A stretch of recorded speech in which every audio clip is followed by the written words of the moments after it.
On the vast blue sky, there was a little cloud family. All of Cloudy's siblings were round, fluffy, and full of cool raindrops. But Cloudy was different. He was tiny and light, unable to hold a single drop of water. Cloudy wondered, "What can I do?" Cloudy tried his best. He tried to curl up tightly, hoping to hold on to a few raindrops. He flew very slowly, hoping to become heavier. But every time Cloudy tried, he would dissolve into thin wisps of cloud. Cloudy felt very sad. One day, Cloudy flew over a field. He saw a little bird looking for food.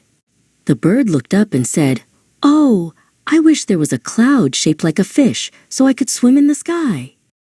Cloudy couldn't make rain, but he could do something else. Cloudy slowly changed his shape. He stretched himself out, bent, and transformed into a large fish swimming in the sky. The little bird cheered with delight. After that, Cloudy flew to a park. He saw a group of children playing.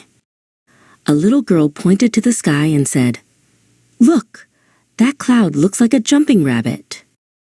Cloudy changed his shape again. He became a sailboat, an elephant, an airplane.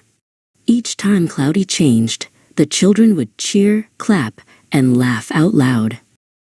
Cloudy suddenly realized something. He couldn't make rain, but he could create joy. He couldn't make the ground fertile, but he could make people's hearts happy. That was his own special light. From then on, Cloudy was no longer sad. He was still the little cloud without rain, but he was the cloud that brought the most joy to the sky. He flew everywhere, transforming into all kinds of shapes to make the world more beautiful.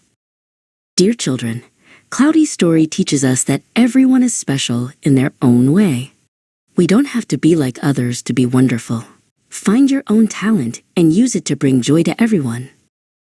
Dear parents, don't forget to click subscribe to the channel to accompany your child every day, and click on the link below the video or website to receive many beneficial offers on books, toys, and courses for your child.